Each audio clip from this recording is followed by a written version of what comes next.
이번 편은 애니 디지몬 테이머즈의 세계관 첫 번째 영상입니다. 시대별로 정리하여 좀 더 흥미롭게 풀어낸 형식으로 살펴보도록 하겠습니다. 참고로 애니 디지몬 테이머즈의 세계관은 다른 애니 작품과 이어지지 않는 독자적인 세계관으로 이해하셔야 합니다. 여담으로 디지몬 프론티어 세계관을 정리한 컨텐츠도 있으니 못 보신 분들 중에서 관심 있으신 분들은 참고 바라겠습니다. 그럼 재밌는 시간 되시길 바라며 지금 같이 알아보도록 할까요?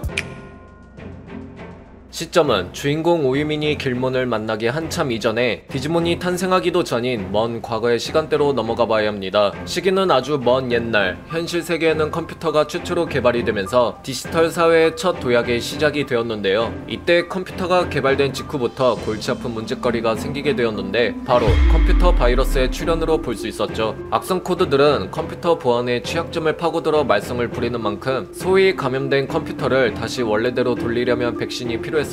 그렇게 리퍼라는 백신 프로그램으로 바이러스를 제거한 사례가 확인되었죠. 이를 시작으로 1970년대 말 D-리퍼, 원작에서는 대-리퍼로 발음되는 존재인 네트워크상에 생겨난 불량 인공구조의 목적을 띠고 있는 프로그램이 탄생했는데요. 대-리퍼는 네트워크에 정해진 메모리의 기준 허용량을 넘었다는 것으로 판단되면 그 메모리 필드를 리셋의 목적을 두고 삭제해버리는 조건반사 프로그램으로 수가 많으면 그 수를 줄여버린다 라는 단순한 움직임밖에 안 보이는 원시적인 인공지성 프로그램으로 볼 수 있었습니다. 저 대리퍼는 누가 최초로 만들었는지는 지금까지 확인이 안 되었죠. 대리퍼는 메모리의 기준 허용량을 넘지 않으면 비활성화 상태로 유지되며 네트워크의 가장 깊은 곳에 자리 잡은 프로그램으로 확인되었습니다. 이후 1980년대로 접어들게 되면서 인류는 컴퓨터 그래픽을 통해 인공적으로 지성을 가진 생명체를 만들기 위한 연구를 계속해오게 되는데요. 그 과정 중에서 원시적인 디지털 생명체가 탄생하게 됩니다. 학계에서는 이 생명체를 디지털 그놈, 줄여서 디지놈이라고 불리게 되죠. 디지놈은 스스로 말을 하지 못하는 원시적인 생명체이기 때문에 행동을 통해서 의사소통을 하려는 모습을 보이는 미지의 존재이며, 디지놈의 대화 방식은 상대가 원하는 형식이 있으면 그것을 디지놈의 방식대로 알고리즘화 시켜서 결과로 보여주려는 등의 모습을 확인할 수 있었습니다.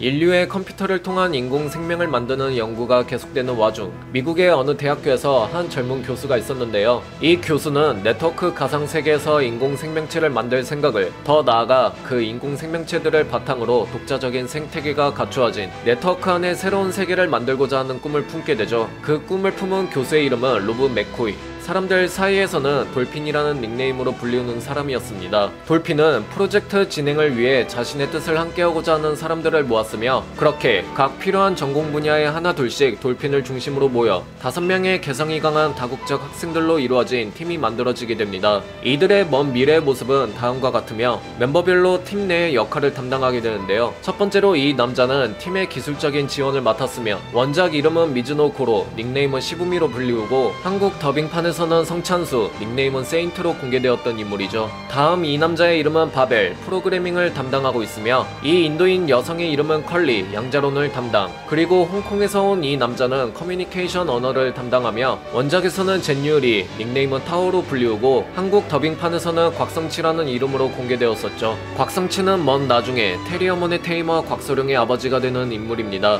마지막으로 소프트웨어를 담당하는 이 여성의 닉네임은 데이지. 그렇게 1984년 돌핀을 중심으로 같은 꿈을 품은 구성원들이 모여 와일드 번치라는 이름을 가진 팀이 탄생하게 되죠. 와일드번치의 팀원들은 본격적으로 돌핀의 프로젝트에 몰입해가기 시작했습니다. 초기인 만큼 이들의 가상 생명체를 이미지화하는 목표로 진행해갔지만 무언가 전체적으로 아직 막연한 상태이기 때문에 이미지화하는 과정부터 막막하기만 한 상황이었죠. 이때 성찬수가 어릴 때 괴수를 상상하는 건 참 쉬웠는데 라고 말하자 돌핀이 무언가 깨달음을 얻었는지 자신의 어린 아들인 키스를 불러오게 되는데요. 그 이유는 10살 배기 어린아이인 키스의 상상력이라면 이 연구에 대한 개념의 얽매이지 않기 때문에 몬스터의 디자인이나 속성 등을 한번 자유롭게 상상해보라고 부탁하려 했던 것이었죠. 딱 마침 키스는 몬스터가 나오는 게임을 즐겨하는 꼬마였기 때문에 아빠의 부탁을 받아 하나 둘씩 몬스터를 그려나가기 시작했고, 더 나아가 속성의 분류를 갖춰 제각기 능력이나 신체 레벨 등을 매겼죠. 그렇게 와일드번치가 만들려고 했던 네트워크의 가상 생물의 체계가 잡혀가며 추후 디지털 몬스터, 줄여서 디지몬으로 불리게 됩니다. 그렇게 디지몬의 이미지 및 설정화가 한창 진행되는 와중 키스가 그려낸 몇몇 디지몬들 중에서 무언가 신체적 특징을 계승해 나가는 느낌의 흡사 성장 전후가 있는 듯한 특징을 곽성치가 확인하게 되었는데요. 그렇게 이 성장을 진화라는 용어를 붙여 디지몬이 성장하면 이전의 특징을 계승해 보다 강해지는 진화가 꼭 필요하다 느꼈죠. 그렇게 디지몬 진화에 대한 알고리즘을 만들기 위한 연구를 몰두하던 와중 데이지는 디지몬끼리 싸우며 데이터를 흡수하고 누적하는 것이 필요한 진화일까? 그건 너무 원인과 결과가 미리 정해져 있는 뻔한 부분이 아닌가 지적하게 되는데요. 그 말에 공감한 일원들은 여기서 진짜 생명력다운 그 무언가가 필요하다 느껴서 다같이 그 부분에 대해 고민하던 와중 성찬수는 조용히 엔텔레케이아를 예시로 들며 대답하죠. 무기물인 디지몬을 외부로부터 생명력을 선사하면 되기 때문에 디지몬의 진화를 촉진시키는 촉매제를 현실 세계에 제공해주면 된다. 굳이 디지몬에게 내재시킬 필요는 없다고 의견을 내놓자 곽성치는 정색을 하며 디지몬은 디지몬의 세계에서만 살아야만 한다. 현실 세계와는 관계가 없어야 한다고 선을 그어 대답합니다. 이후 성찬수는 곽성치의 담당 분야인 디지몬 진화 프로그램, 즉 디지 엔텔레케이아의 알고리즘 연구를 몰래 건들기 시작하죠.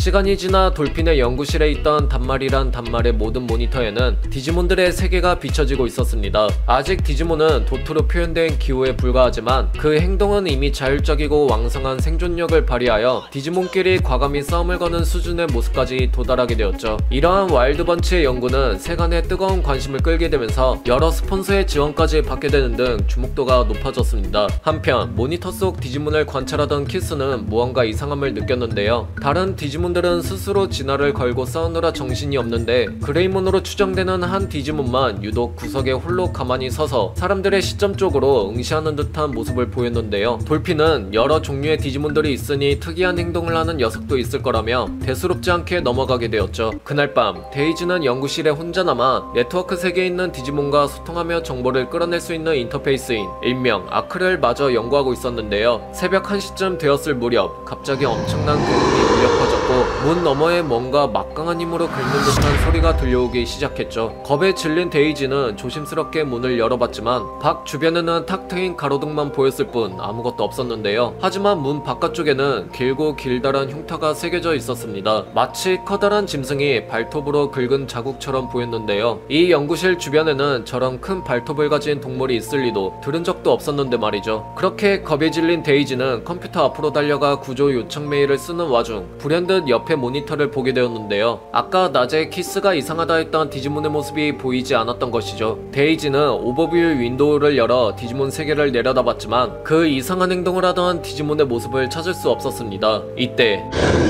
내부에는 짐승이 포효하는 듯한 울음소리가 울렸고 주변에는 어떤 모습도 보이지 않았죠. 하지만 보이지 않아도 그것은 분명히 존재했고 건물 전체가 삐걱삐걱 진동하기 시작했는데요. 너무 놀란 데이지는 지하에 가서 메인 프레임의 전원을 강제로 꺼버렸고 그저 겁에 질린 채로 거친 호흡을 하며 몸을 숨기고 있어야만 했습니다. 이때 성찬수가 어디선가 나타나 데이지를 진정시키며 일단락되었죠. 다음날 연구원들은 디지몬들이 있는 메인 프레임의 영역을 살펴보니 사라져버린 디지몬 한 개체가 있다는 것을 확인했습니다. 그날 밤의 사건에 대해 대학 당국에서는 허리케인으로 인한 피해라고 보고되었죠. 이후 1986년 그들의 연구는 계속 진행되어 왔지만 여러 스폰서의 지원도 끊기게 되면서 와일드번치의 꿈과 소망이 담긴 프로젝트는 경제적인 문제로 해산되었습니다. 일원들은 조촐한 작별 파티를 진행하고 있었는데 그중 성찬수는 참여하지 않고 먼저 떠난 것으로 보였죠. 성찬수의 자리에는 푸른색의 플로피 디스크만이 놓여있을 뿐이었습니다.